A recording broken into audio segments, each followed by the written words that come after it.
Pretty much every Friday around the world, we hear the chorus of TGIF. Thank God it's Friday. What if we got it turned around a little bit in our heads and maybe shouted out TGIM, thank God it's Monday? Paul Bartlett, who's originally from Australia, leads a faith-based community organization called Lighthouse. He's the chaplain for the national basketball team, the Hawks, and is author of the book, Thank God It's Monday. And he joins me now via Skype from Toronto. Welcome to BCN, Paul. Thank you, Hal. It's great to be with you. Now, this is a pretty interesting concept. Tell me why you wrote the book. Well, I wrote the book for that very reason. I guess as a pastor of a church as well, I got sick of hearing Christians or watching Christians hashtag TGIF every week, because my thinking was, why would you as a Christian work all week long in a job you don't really like just to earn a bit of money to pay the bills and get the kids through school, just so you can enjoy Saturday your day and Sunday God's day? To me, it didn't make sense. I thought, surely we must live with purpose and go to work knowing that every day counts for God. So explain why Sunday isn't enough and why we should really even be more excited about Mondays. Well, I think across the world, the Western church has built the model around attraction, or getting people to come to us. And I can tell you globally, not just in Australia, but in Europe, right throughout Canada, the stats of church attendance are on the decline. And I really believe that if we're truly going to transform our community, then in fact, we've got to teach people that when they go to work, they're actually fulfilling God's call upon their life. So as Christians, why should we be really wary of TGIF, thank God it's Friday concept? Well, look, as a pastor, I don't think I ever intended to make people feel like Sunday was more spiritual than Monday. But I think accidentally we've done that because we want people to get to Sundays. What we do is when we make Sunday the most spiritual day, people go to work thinking that, I got to hear my best message, my best thoughts from when I go back to church the following Sunday. That's the pastor's job, forgetting that actually God wants to talk to them in their workplace, in their hobbies, in their sport, and he wants to say something to them every day of the week. I truly believe in Ephesians 2:10 that says God made us, that he's gone ahead in advance to produce something good for us to do. And all we need to do is open our ears and eyes every day of the week and see what he's got for us to do. So we need to have more of an appreciation for our work. Perhaps God actually designed us to find satisfaction and enjoyment in doing our jobs? Yeah, I mean, who would have thought that your job could be spiritual? I think that's one of the great problems of the modern church. I would actually say that your work is worship. And in fact, that when you go to work, it's not simply fulfilling a job. You're actually doing something that's meaningful and purposeful in your everyday life. If we can get Christians to do that, I reckon we've got a chance to transform our communities. How about if we look at our workplace as maybe an environment and an opportunity to influence others toward Christ, rather than just a place to earn money and pay the bills? Exactly. In fact, one of the things that we taught our church is just like in John chapter 4, when Jesus sat at the well and the Samaritan woman, she came to get something natural, water. Jesus sat there intentionally because he knew somebody would arrive somewhere in the day. He just knew people would turn up. And so he was smart about it. He was strategic. And what happened was, we know the story, the woman got there. She came for something natural, but she left with something supernatural. We've taught our church, and we're teaching people globally, don't go to work, go and be a well digger. See your workplace as building a well, a place that people come for something natural, but actually because you know who you are and you know that God has called you, you could actually encourage somebody to leave away with something supernatural. And that's been working for us right across Australia. So Paul, how do you suggest we can move toward adopting a thank God it's Monday approach? Yeah, well, the first thing is I think we've got to shift our thinking. We've got to start seeing Mondays as equally as spiritual as Sunday. Then we've got to start doing things that engage our community every day. I've got this little guy with me today. This guy's famous around the world. And we give this award out to people in our community who stick their neck out for other people. Now, this simple little thought has become a massive thing in Australia. In fact, this guy's on television and in the newspapers more than anybody we know in our city. People love to win this award. We call him the Jerry Giraffe Award. And those little things that we do seem to connect the community to the church. And it has been amazing, the response. People love to be known and noticed for good things they do in the community. So let me ask you, who's taller, you or Jerry? I'm 6'4", but when you stand me in that professional basketball team, trust me, I'm the short guy. Now, I understand there's actually a TGIM movement taking place down under. How is that working so far? Well, look, the amazing thing, Hal, is when I wrote the book, honestly, I was just happy if my mother read it, But down the line, it's become a bestseller in Australia. We've turned it into a movement whereby we're really just finding our tribe across the globe. People who are saying, you know what, and pastors who are saying, just producing a great sermon and good music on Sundays is not bringing people in the doors of the church any longer. And I often say to people, I can tell you, it doesn't matter how many more coloured lights you add, it doesn't matter how great your sermon is, people aren't waking up Sunday morning thinking, what's a great church I can go to? It's not that they don't like us, it's just that they're not thinking that way. So for us, we've got to do other things that connect people to the church. In fact, it's about the church going to the community. Now, you say it's doing well in Australia. How about other parts of the world, even where you are in Ontario? Well, right now, as we said, we're launching it in Canada. So just about every pastor in the nation of Canada is about to receive an email bomb to let them know about Thank God It's Monday. We're in Europe at the moment. So we're in Czech, Poland. We're in Germany, right across Germany at the moment. And of course, we've just started to be in Canada. And I can tell you, I've already met with a few pastors just in the last few days, and they are absolutely excited. They're resonating with the message that church cannot be about a place that you go. It has to be about the people going to the community. So do you believe really that if the church got excited about Monday through Saturday, it would literally begin to change our communities? Absolutely. Let's do it mathematically. People come to church on Sundays, they expect me, the pastor, to produce a good message that will change the life of the person that they've happened to bring along. I always say to my church, what if you spent 6 months bringing somebody to church, that was your only goal, you get them to church, and the day you bring them, I decide to speak on tithing.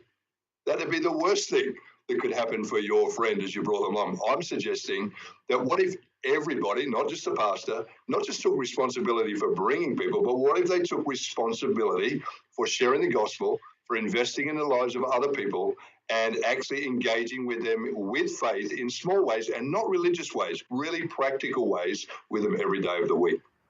So Paul, how about a real life example of a community changing? Let's talk about that. Yeah, it's a great question. I could talk about individual scenarios that we've seen across the board, but I'll tell you one thing we did in our church. After 10 years of engaging our community, I wanted to check that the name or the brand Lighthouse was still good, because we'd had it for 40 years at that time. And so I hired a research company to ask one question in our community. We have the 10th largest city in Australia where I live. And they asked the one question, what do you think about when you think of the word lighthouse? Did you know that 73% of my community answered that Lighthouse is an organization that helps people? And the second thing they said was that Lighthouse is different than any other church they know. And so if you look at us, we're Lighthouse, a different light. In fact, other businesses and organizations, we hashtag a different light. Other businesses, the local bike shop, hashtags a different bike. They think they're funny. The local cafe, a different coffee. And even that hashtag has brought a bridge and a connection between the community as we go. I also remember the Lighthouse group from the 1960s, the band. So there you go. Right. That's another Lighthouse. I'm not that old. Yeah. Okay. Do you have any examples of how this concept has really brought about a change within the workplace environment? Yeah, look, I think one of the things I've found is that Christians go to work knowing that every little thing they do can make a difference. So one of the things, I don't know about Canadians, but Australians love coffee. And so we're having coffee with people all the time. And so I've just taught the people in our churches and churches across Australia, when you have a coffee, just do coffee with intention. And in fact, we say discipleship is coffee with intention. That when you meet with somebody, before you finish, just simply say to them, hey, how could I pray for you today? You know what? I never meet with anybody that's not a Christian where I have coffee where I don't say, how can I pray? I've done this hundreds and hundreds of times, and I've never had a single person ever say no. But when I get together with them in 2 weeks' time, or when somebody in my church gets together with me and say, hey, how did you go? And the response is always, well, it's funny you should say that. This has changed. That has happened. I can't believe how this has gone. And it's been quite incredible to put the power of change and the power of faith back into the hands of the people, not just into the mouth of pastors. How about some practical examples of ways we can be spiritual every day of the week? Yeah, I think one of the things is, for us, this may not seem spiritual. In fact, one of the things I've had to do in this change that I brought with Thank God It's Monday is reteach people what really is spiritual. I think when I grew up in my church, the most spiritual thing you could do was go to church. I'm from a Pentecostal church, so sometimes that would mean come to the front and somebody would pray for you. I've had to teach my church that the most spiritual thing you do is win your friend to Christ or to lead your colleague to Jesus. We've got these glasses, and these glasses, just like Jerry the giraffe has become famous, these glasses are for people who see their Mondays differently. And our people go to their workplace, and what we do is we say, hey, find somebody that loves their job, find somebody that is good at their job, find somebody that's got a good attitude, somebody that served you in a cafe, grab them and say, we love people who love going to work and doing what they do. Can we get a selfie with you? So what we've created is this really simple idea across all of the social media across Australia that every day is an opportunity to speak, encourage, build faith, have a conversation with somebody, and take a selfie while you do it. So those little things, again, have just empowered everyday Christians to make a difference. I'll put my other glasses on. They're so different. There you go. Now, Paul, how about people that keep pushing you away, even though you want to try and lead them to Christ? You're planting the seeds, helping to nurture along the way. You're trying to lead a Christ-like life. You're leading by example, not so much by speech, by what you say, but they keep pushing you away. How do you approach that scenario? Yeah. I think, Hal, that actually you've got to expect that. I think that's normal. Most of the energy of the church, the discipleship, the helping people grow happens when they come to us.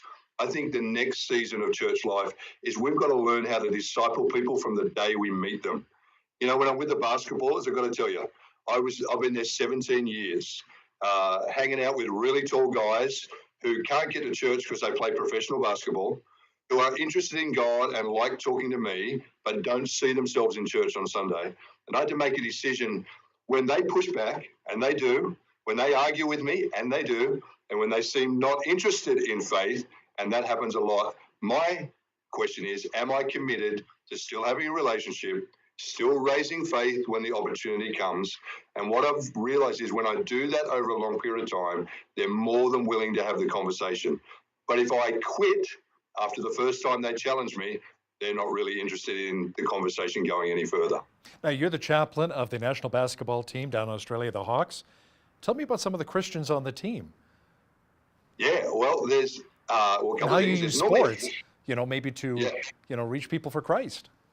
Oh, absolutely. I mean, sport, I'm sure Canada's the same. I mean, I've heard about the Blue Jays, and we love our basketball because we love rugby league and cricket, as we said. But I think in a sport-loving nation like Australia, if the local church is not involved in sport, if the local church doesn't value that as an actual ministry, as a way to connect people, then we are missing out pretty much on our whole nation, right?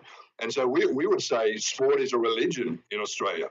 In fact, what do non-Christians do on a Sunday morning? They get up and play sport. That's what they do. And so I think, I've always got a couple of Christians in the team. And so one of the things that they decide to do, it's their decision, before every game, they get together and we pray together. I love what my team do is the guys decide to bring out a spare chair, and they say that's for the person that we're going to invite from the team who wouldn't normally come and pray with us. We're going to invite somebody new every time we come. And I'm always surprised how often one of their colleagues, one of their teammates, decides to join us for prayer, even though they're not a Christian. So those players know the value of Thank God It's Monday. They know how to live their faith out in their environment every day of the week. You know what I think is amazing as well, Paul, is when I'm watching football, like American football, Canadian football, and I see a player get injured, and teams get together, even the opposition teams, they all kneel in a circle around the injured player, and they're praying for him. In unity. Yep. It's just so powerful and beautiful to see. And I think when it's authentic, when it's natural, and you have the trust and respect of the players, then they're okay for it. It's when it kind of comes in as a random thing outside of relationship where it feels a bit weird. So one of the keys to whole TGIM is really about investing heavily in relationships with people who are far from Christ, even if they don't agree with you. Paul Bartlett, author of the book, Thank God It's Monday. Thanks a lot for joining me today from Toronto. Thank you, Hal. It's great. Thank you. On behalf of all of us here at BCN, I'm Hal Roberts. God bless and have a great night.